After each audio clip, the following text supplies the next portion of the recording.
안녕하세요. 향기로운 세상을 꿈꾸는 난초바다 정혜영입니다. 오늘은 왜 명화에는 벌거벗은 사람이 많을까요? 그림 속에 숨겨진 여러 가지 비밀을 이번에 여러분께 알려드릴 수 있어서 너무 좋아요. 수지, 호지, 글, 클레어, 고블 그림, 정내연, 옹김, 저 난초바다 정혜영이 낭독해 드릴 거예요. 자, 뒷면을 볼까요? 왜 명화에는 벌거벗은 사람이 많을까요? 왜 명화는 비쌀까요? 왜 항상 과일일까요? 왜 모든 것이 평평할까요? 왜 많은 사람들은 예술을 지루하게 생각할까요? 이 책은 이 모든 질문에 대한 답을 명쾌하게 던져줍니다. 인간의 몸에서부터 동굴, 벽화와 입체주의, 르네상스에서 현대미술에 이르기까지 다양한 주제로 시각예술에 대한 질문을 던지고 다양한 시각으로 명화 속에 담긴 의미를 탐구하고 발견합니다. 자, 이제 그 내용을 확인하기 위해서 우리가 들어가 봐야 되겠죠? 굉장히 두께가 두꺼워요. 봐보세요. 퀘스천 마크 또 이렇게 하니까 또 굉장히 멋진 그림이 되잖아요. 자, 왜 명화에는 벌거벗은 사람이 많을까요? 궁금한 이 학생인가 모르겠지만은 참 멋진 그런 안경을 쓰고 있어요. 선글라스. 머리도 멋지고. 그럼 여기는 더 웃겨요. 네, 왼쪽에 봐보세요. 선글라스 끼웠는데 머리는 듬성듬성 있고 앞에를 가렸죠. 좀 창피한 것 같지 않은가요? 근데 또 발은 모양 마치 개구리 다리같이 그렇게 돼서 너무 가늘잖아요. 손도 마찬가지, 팔도 그렇고요. 그래도 어떤 그 많은 것을 배울 것 같아요. 차례 중에서 반은 먼저 할 거예요. 양이 좀 많아서요. 왜 명화 속에 비밀이 많은 걸까요? 그거하고 막대 예술도 예술이라고? 못생기고 추한 조각상도 있나요? 모든 그림이 프레임 안에 있는 것 같나요? 왜 모든 것이 평평할까요? 왜 명화에는 벌거벗은 사람이 많을까요? 어떤 이야기인가요? 이 사람들은 모두 누구일까요? 왜 항상 과일일까요? 왜 경치를 그릴까요? 왜 모든 것이 흐릿할까요? 바로 눈앞에 점이 있다고요? 그런 내용을 여러분께 먼저 낭독해 드릴 겁니다. 왜 명화 속에는 비밀이 많을까요? 화가들은 어디에서 아이디어를 얻을까요? 여러분은 그림으로 마음을 나타낼 수 있나요? 어떤 작품들은 왜 재미있으면서도 괴상하게 그렸을까요? 아마 여러분은 미술관에 가서 이런 것들에 대해 질문을 했을 수도 있어요. 질문을 하는 것은 그림을 이해하는 데 매우 효과적인 방법입니다. 유명한 그림일수록 화가가 감춰놓은 수수께끼가 많거든요. 그림 속에 여러 질문을 숨겨놓고 관객이 새로운 방식으로 생각하기를 원하기 때문이죠.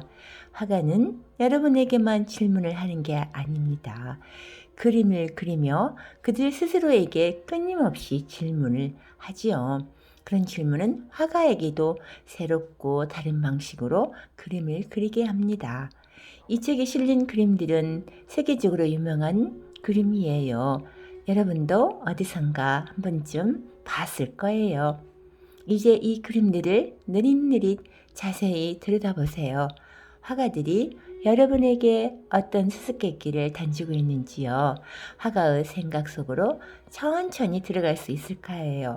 어느새 여러분도 화가의 눈을 갖게 될 수 있거든요. 먼저 여기를 볼까요? 벨사차르 잔치, 렘브란트 1635년. 화가들은 어떻게 이런 생각을 했을까요? 렘브란트는 새로운 기법으로 우리에게 익숙한 이야기를 그리고 싶었어요. 그 당시 사람들은 대부분 성경에 나오는 바빌론의 벨사차르 왕 이야기를 알고 있었지요. 하지만 그 이야기를 그림으로 그린 화가는 아무도 없었어요. 렘브란트는 사악한 왕 베사차르의 죽음을 나타내는 극적인 장면을 포착하여 그림을 그렸어요. 갑자기 나타난 손이 벽에 쓴 문에 드겔바르신이라는 글을 보고 공포에 지는 왕과 사람들의 모습을 보세요. 그 글은 끝났도다. 임금의 수명이 다했으니 나라는 곧 둘로 갈라질 것이다. 라는 뜻을 담고 있었답니다. 그러니 극명하게 놀란 그런 표정이지요. 어떻게 그림으로 공포를 질린 표정을 표현할까요? 에드워드 뭉크가 절규라는 작품을 그리기 전까진 대부분의 화가들은 사물과 똑같이 그림을 그리려 했어요. 하지만 뭉크는 형태, 동작, 표정을 변형하거나 가장하면서 자신의 감정을 그림에 담기로 결정했어요. 그래서 그는 현작에 대조되는 색상과 악마의 혓바닥처럼 꿈틀대는 선, 해골 같은 얼굴로 비명을 지르는 사람을 그렸어요. 얼핏 보면 단순해 보이지만 그림을 자세히 보면 여러분은 여러 가지 궁금증을 갖게 될 거예요. 저 멀리 보이는 것은 붉은 노을일까요? 아니면 핏빛 불꽃일까요? 왜 두 친구들은, 여기 두 친구 있죠? 두 친구들은 저 많이 앞서갈까요? 왜 뭉크는 애타게 울부짖고 있을까요? 저도 궁금해요. 왜 모양과 형태로 그림을 그리나요? 절대주의 구성 카지미르 밀레비치. 여러분은 이 그림을 보고 어떤 느낌이 드나요? 글쎄요, 아마 그림을 보는 사람마다 다른 생각을 할 거예요. 카지미르 말레비치는 일부러 사람이나 이야기나 우리의 삶의 모습을 그리지 않았어요. 게다가 말레비치는 어떤 상황도 실제 모습과는 다른 그렇게 그리게 노력했어요. 그는 단순한 행태와 무늬와 색으로 그림을 그렸죠. 여러분은 그림 속에 여러 형태들이 떠 있는 것 같나요? 아니면 가라앉는 것 같나요? 이 그림 절대주의 구성 카지미르 말레비치 1916년이에요. 글쎄요, 저는 잘 모르겠어요. 막대인간도 예술이라고? 이 그림은 몇 마리의 사슴이 있을까요? 모든 화가가 실제 사물과 똑같이 그림을 그리지는 않습니다. 옛날 어떤 화가는 사람이나 동물의 몸통과 발다리는 직선으로, 머리는 원으로 단순하게 표현한 막대 그림을 그리지요. 물론 그들이 그림을 못 그려서 이렇게 그리는 것은 아닙니다. 어떤 화가들은 관객들이 자신이 전하려는 메시지를 빨리 이해하기를 원합니다. 또 어떤 화가들은 자신의 그림을 사람들의 관심을 끌고 싶어 하지요. 단순한 그림은 이런 화가들의 의도를 가장 효과적으로 표현할 수 있습니다. 이렇게 막대 그림을 그리는 화가들은 얼굴 표정이나 옷 같은 세부적인 묘사 없이 사람을 그립니다. 그래서 개성, 감정, 분위기를 충분히 표현할 수 있답니다. 바위 그림이에요. 미국 유타주고 작자는 미성이고요. 이 막대 그림은 약 2000년 전에 미국 유타주에 있는 바위에 그린 그림이에요. 안면 조각이라고도 하지요. 화가들은 직접 만든 도구를 이용해 바위 표면을 긁어 간단히 그림을 그렸어요. 바위 표면을 긁으면 바위 아래에 밝은색이 나타나 멋진 그림이 되었어요. 주로 미국 원시 부족이 말 위에서 사슴, 버팔로, 영양 등을 사냥하는 모습을 그렸답니다. 퉁퉁 튕겨요. 이 그림을 보면 어떤 생각이 들어요? 키스 헤링은 어린 시절 만화가 있던 아버지에게서 드로잉하는 법을 배웠어요. 드로잉이란 채색을 하지 않고 주로 선으로 그리는 그림을 말해요. 대부분의 사람들이 키스 헤링의 그림을 진정한 예술이 아니라고 했지만 헤링은 모두가 곧 자신의 그림을 이해하고 좋아할 것이라고 확신했지요. 얼마 지나지 않아 많은 사람들이 헤링의 그림을 좋아하게 되었어요. 무거운 주제도 가볍고 밝고 단순하게 표현하는 헤링의 그림이 사람들의 마음을 움직인 것이지요. 자신이 가진 에너지를 통통 튀는 움직임으로 표현한 이 그림은 세상의 모든 문제를 정리하기 위해 활기찬 사람이 필요하다는 것을 나타내는 헤링만의 방법입니다. 무죄, 키스 헤링이에요. 1982년이었어요. 이 작품요. 잘 보세요. 차이를 발견해 보세요. 아래 그림하고. I.S. 롤이라는 사람이 흡사 지팡이 같이 사람을 지팡이 같이 좀 거의 묘사했다고 해요. 굉장히 작게 했죠. 단순하게 그렸어요. 모든 사람을 똑같은 형태로 단순하게 채색했어요. 그림을 보면 공장 노동자들이 어때요? 출근하려고 문쪽이 지금 달라들지 않아요. 거의 질서정연하게. 네. 누리는 사람들이 일어나서 회사나 학교 혹은 집이나 심지어 침대로 자라가는 모습까지 비슷하게 그렸다고 하네요. 일하러 가는 길 L.S. 롤이 1959년이고요. 자, 오른쪽 봐볼까요? 아주 느슨하게 된 그런 사람인데요. 누구라고요? 지휘한다고 하네요. 이 사람이 지휘한다고? 알베르토 자코메디는 가장 간단한 방법으로 사람의 성격을 표현하고 싶었어요. 자코메디는 애모보다는 인간 본성에 관심이 더 많았거든요. 자코메디는 사람의 모습을 조각상으로 만들 때 일부러 세세하고 정확한 묘사는 하지 않았어요. 조각품을 실물과 똑같이 상세하고 자세하게 만들지 않고 오히려 단순하게 만듦으로써 인간 감정을 보여줄 수 있다고 믿었죠. 여러분은 이 사람이 자신감과 확신에 차서 지휘를 하는 것처럼 보이나요? 아니면 수줍어하고 조용한 것처럼 보이나요? 손가락으로 가리키는 남자예요. 알베르토 자코메티죠? 1947년이에요. 네. 정말 환상적인 얼굴이라고 하는데 정말 환상적인가요? 내 제품은 아이 같아요. 여기 말하는 거예요. 까렐 아펠은 종종 밝고 대담한 색을 이용해서 무서우면서도 만화 같은 작품을 창조해냈어요. 아펠은 그와 함께 일하는 모든 작가들이 어린아이처럼 생각하고 그렇게 그림을 그리고 만들기를 원했어요. 그들이 세상을 다르게 보려고 했을 만큼 작품이 괴상하게 나타나기도 했답니다. 식탁 위에 쥐라고 해서 식탁은 조그맣고 그 위에 쥐는 굉장히 커다랗고 카렐 아펠 1971년 그리고 얼굴이 하나야 둘이야 이게 지금 봐보세요. 참 하나인 것 같기도 하고 둘인 것 같기도 하죠. 네. 파블로 피카소는 하나의 작품인데도 보는 방향에 따라 여러 가지 보이는 조각을 만들고 싶었어요. 그래서 피카소 작품은 종종 뒤죽박죽으로 보이기도 해요. 이 조각상의 얼굴도 이상하고 심지어 못생겨 보이기도 하죠. 같은 시간에 다른 각도로 본 여인의 얼굴을 표현했기 때문이에요. 자, 상냥하게 생긴 여자처럼 보이나요? 글쎄요. 누워있는 여인이에요. 헬린 무어 1938년. 편안하게 누워 휴식을 즐기는 이 아이니 힘들고 지칠 때 여러분을 의지하고 위로받을 수 있는 친절한 사람같이 보이나요? 글쎄요. 조각상의 여자가 여러분이 상상한 것처럼 친절하나 예쁘게 보이지 않는다고요? 헬린 무어는 단순한 곡선을 이용하여 단순하게 여자를 조각했어요. 조각의 둥근 선과 모양은 친절함과 부드러움을 나타내기도 한답니다. 모든 그림이 프레임 안에 있는 것 같나요? 글쎄요. 여러분은 이 그림을 프레임 속에 있는 것처럼 보이나요? 노랑, 빨강, 검정, 파랑, 흰색의 조합. 피에트 몬드리안 1920년이고요.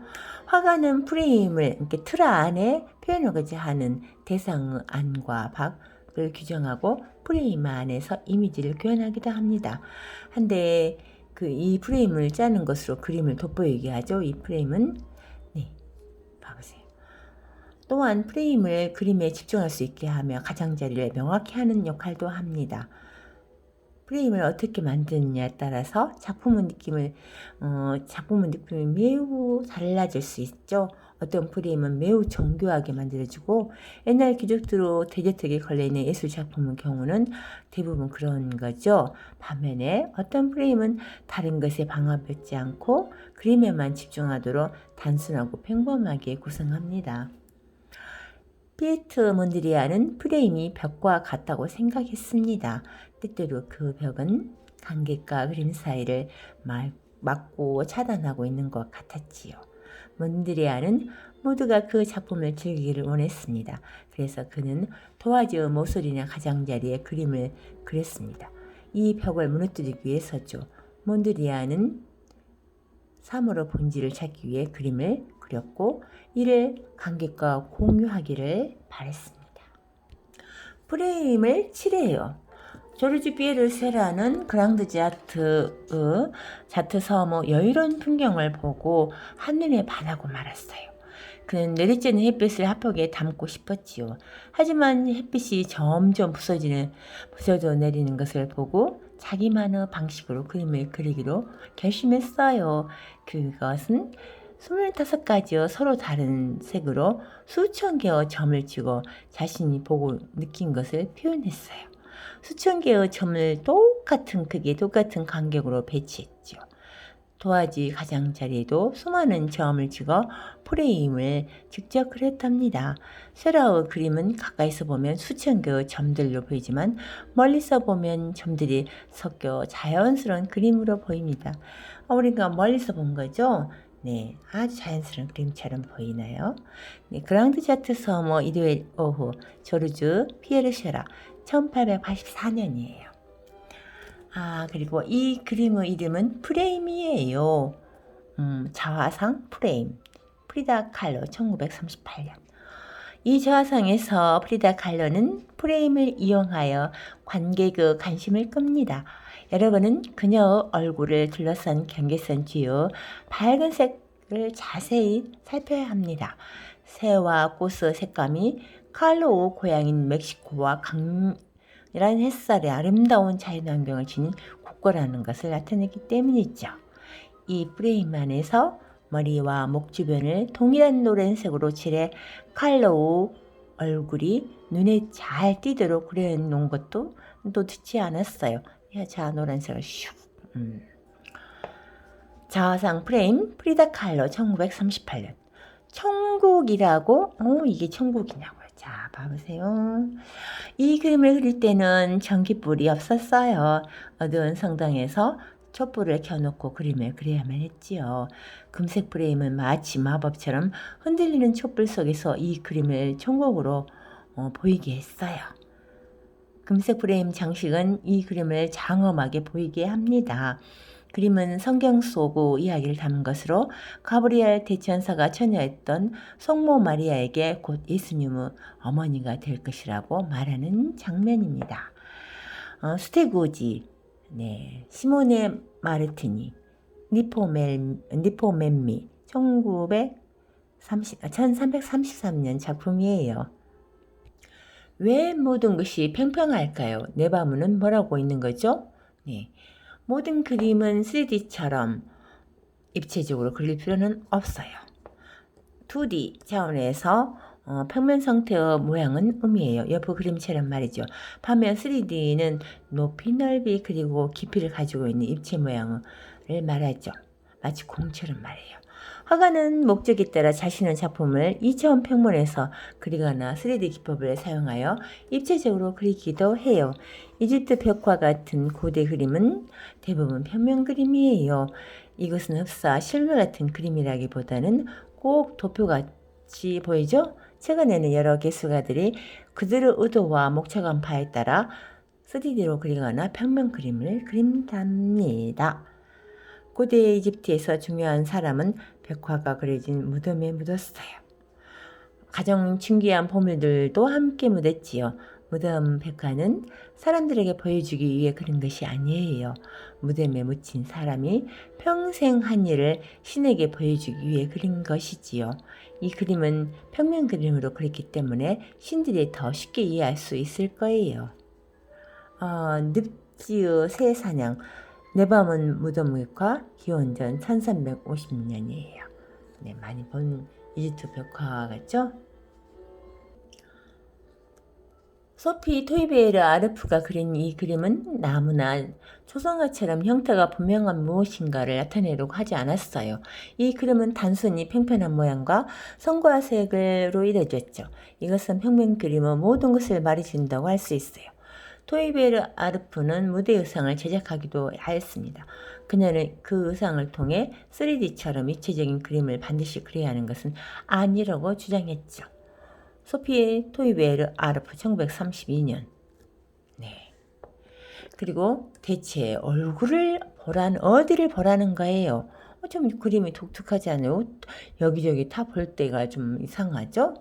탁자 위에 무엇이 놓여 있나요? 꽃병, 안경, 놀이용 카드, 창문이 보이나요?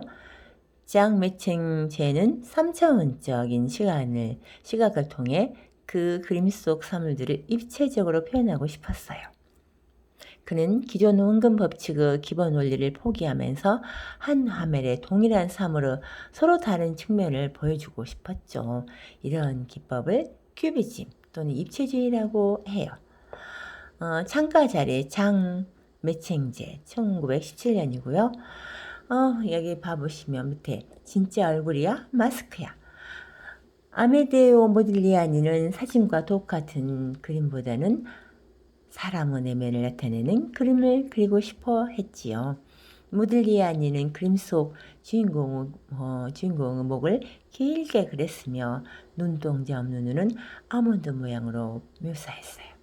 모딜리아니는 자신의 개성이 있는 2차원 평면 그림이 애무만 아름답게 그린 다른 사람의 작품들보다 사람의 내면과 본성을 잘 묘사한다고 믿었죠. 그림 속 여인이 어떤 생각을 하고 있는 것 같나요? 그녀의 성격은 어떨 것 같아요? 저는 약간 여기 손 부분이 굉장히 근육이 있어요. 그리고 목은 물론 가늘고 그렇지만 얼굴도 형태도 가늘지만은 참 좀 뭐라고 할까요? 약간 아줌마이면서도 근육이 많으니까 노동을 잘할 수 있고 그런 단순한 그런 성격이 아닌가 하는 생각이 좀 들거든요. 왜 명화에는 벌거벗은 사람이 많을까요? 벌거벗은 사람은 그림, 조각, 사진 속에서 너무나 쉽게 만날 수 있어요. 이런 그림이나 조각은 고대 그리스에서 시작되었어요. 고대 그리스 사람들은 아무것도 걸치지 않는 알몸 그대를 아름답다고 생각했죠. 인간의 나체에 대해 공부했죠. 오늘의 예술가들도 인체의 모양이나 구조를 이해하기 위해 발버벗은 사람을 그린답니다. 이를 라이프 드로잉이라고 부르죠. 피네스가 완벽한 미인 같나요? 그런다고 하니까 저도 그렇게 보는데 참 몸매가 좋긴 해요. 네, 사랑과 아름다움의 여신인 비너스가 저기 껍데기 위에 서 있네요. 어른의 몸으로 태어난 비너스는 조개 껍데기를 탄 채 파도에 실려 해변에 도착했어요. 보티첼리는 처음 계획을 세우고 나서 한참이 지나서야 이 그림을 그리기 시작했어요. 네, 그렇군요. 그림 속 벌거벗은 사람들은 종종 새로운 삶을 나타내기도 해요. 보티첼리 시대에는 종교적인 이유로 실제 여성의 누드화를 그릴 수 없었어요. 그러나 비너스는 실제 여인이 아니라 어때요? 완벽한 여신이었기 때문에 벌거벗은 몸으로 그릴 수 있었답니다. 보티첼리 이후 화가들은 자연스럽게 누드를 그려 사람의 몸이 가진 아름다움을 표현할 수 있었어요. 자, 여러분, 저는 사실은 2번 나눠서 하려고 했더니 양이 좀 많은 것 같아요. 그래서 여기까지 1차적으로 하고 끝내려고 합니다. 그림은 보면 볼수록 마음을 평화롭게 해주는 것 같아요. 다음에도 이 챕터 2번째 이야기를 들려드릴 거예요. 건강하고 좋은 나날 되시길 바랍니다. 감사합니다.